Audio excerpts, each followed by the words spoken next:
Guys, study cure के online portal में आप लोगों का एक बार फिर से स्वागत है। जैसा कि मैंने periodic table and carbon and its compound का पार्ट कंप्लीट कर दिया था और कार्बन एंड इट्स कंपाउंड में हमने 2 क्लासेस इसके पहले भी कर ली हैं।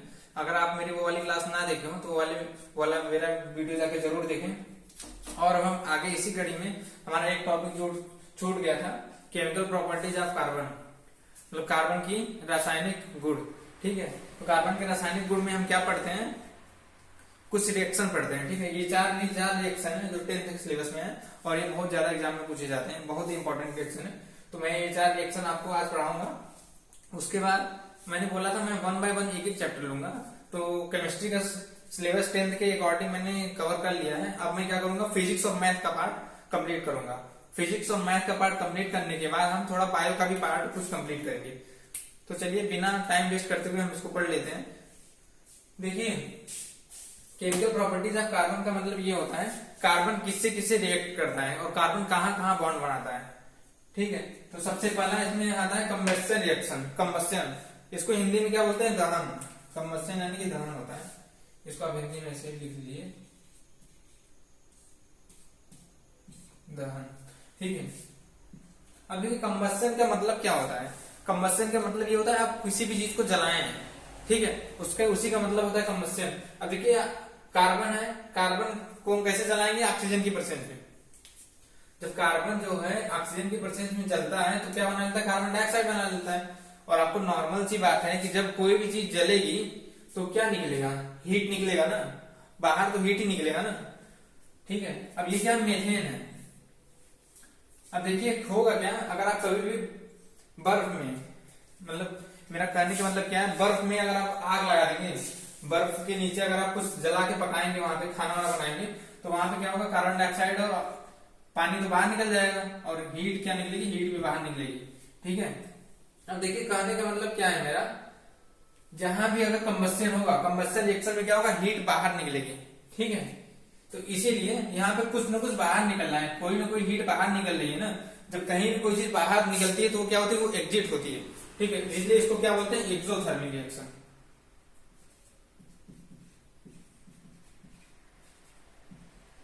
Exothermic reaction. देखिए एग्जाम में ये भी पूछा जाता है कंबस्शन क्या है, तो आप क्या बताएंगे, कंबस्शन एक एक्सोथर्मिक रिएक्शन है। ठीक है, क्योंकि यहाँ पे हीट बाहर निकल रही है ना, तो ये क्या है, एक्सोथर्मिक हो गया। अब क्या है, ऑक्सीडेशन रिएक्शन। इसको क्या बोलते हैं, ऑक्सीडेशन रिएक्शन। अगर आपसे ये पूछा जाए ऑक्सीडेशन रिएक्शन क्या है, तो आप यह बोलेंगे एंडोथर्मिक रिएक्शन। इसे हम एंडोथर्मिक क्यों बोलते हैं, ये भी देख लीजिए, एंडोथर्मिक रिएक्शन। अब देखिए मेरा कहने का मतलब क्या है, यहाँ पे तो आपको हीट बाहर निकल रही, मतलब क्योंकि आप किसी भी, मतलब कार्बन को अगर आप जलाएंगे ऑक्सीजन के प्रेजेंस में तो आप बाहर हीट निकल रही है ना, तो इसलिए क्या हो गए, एक्सोथर्मिक हो गए। एग्जिट यानी मैंने बताया था, एग्जिट यानी बाहर, तो इसलिए क्या हो गया, एक्सोथर्मिक। इंडोथर्मिक यानी आप खुद से हीट प्रोवाइड कराएंगे। ठीक है, आप खुद से हीट प्रोवाइड कराएंगे, तो ये क्या हो जाएगी, exothermic reaction, sorry endothermic reaction. कभी कभी ये भी पूछा जाता है ऑक्सीडेशन क्या है, अगर किसी भी चीज का ऑक्सीडेशन हो रहा है तो वहां पे कौन सा रिएक्शन हो रहा है, तो आप क्या बताएंगे, एंडोथर्मिक रिएक्शन हो रहा है। ठीक है, तो कभी कभी ये भी पूछा जाता है एक्सोथर्मिक और एंडोथर्मिक में क्या डिफरेंस है, तो आप मेनली मेजर डिफरेंस क्या बताएंगे, एक्सोथर्मिक में आप को हीट बाहर मिलती है। ठीक है, यानी कि रिएक्शन होने के बाद कोई ना कोई चीज जलती है, उसके बाद आपको हीट बाहर मिल जाती है। लेकिन एंडोथर्मिक में क्या होगा, एंडोथर्मिक में आपको खुद से हीट देना होगा। जैसे मैं क्या ले आऊंगे, ये एक एथिल अल्कोहल है, ठीक है, CH3CH2OH है, इसको हम एल्कलाइन KMnO4 के प्रेजेंस में हीट करेंगे तो ये क्या निकल जाएगा, एसिटिक CH3COOH, एथेनोइक एसिड। ठीक है, ये एथेनोइक एसिड यहाँ पे बन जाएगा।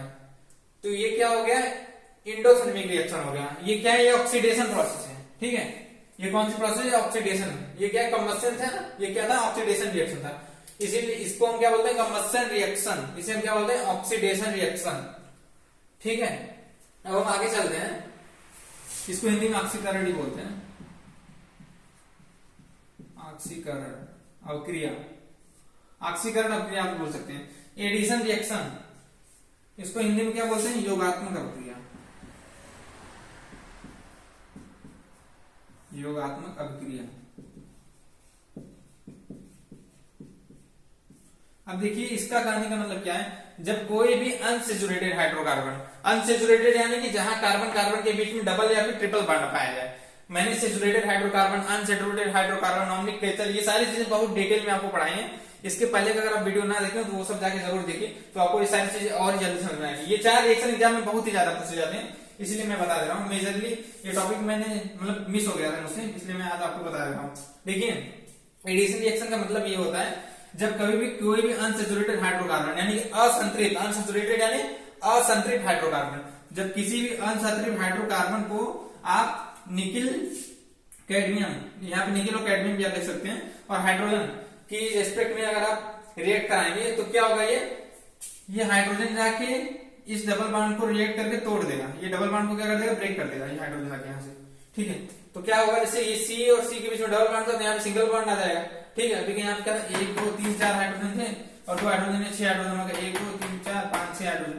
देखिए ये डबल बॉन्ड आपस में ब्रेक होगा तो यहाँ पे डबल बॉन्ड की जगह सिंगल बॉन्ड आ जाएगा, ठीक है। यहाँ पे एक ही बॉन्ड बचा है, नहीं मतलब मेरा कहने का मतलब यहाँ पे डबल बॉन्ड था, जब ये ब्रेक हो गया तो यहाँ पे सिंगल बॉन्ड बचा, ठीक है। अब ये 1 2 3 4 हाइड्रोजन था वो तो है ही है, और ये दो हाइड्रोजन ये था, यहाँ पे आपस में आके ऐड हो गया, ठीक है। ये बाद में जो निकल है ये बाहर ऐसे निकल जाएगी, ठीक है।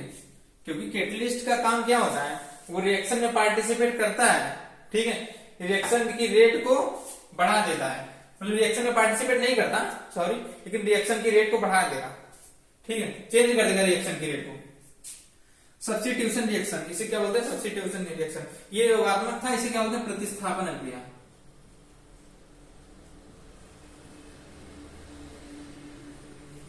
प्रतिस्थापन अभिक्रिया हिंदी में मैं लिखता जा रहा हूं क्योंकि यूपी बोर्ड वाले खासतौर पे बोलते हैं कि सर हिंदी में मिस किया करिए, ठीक है।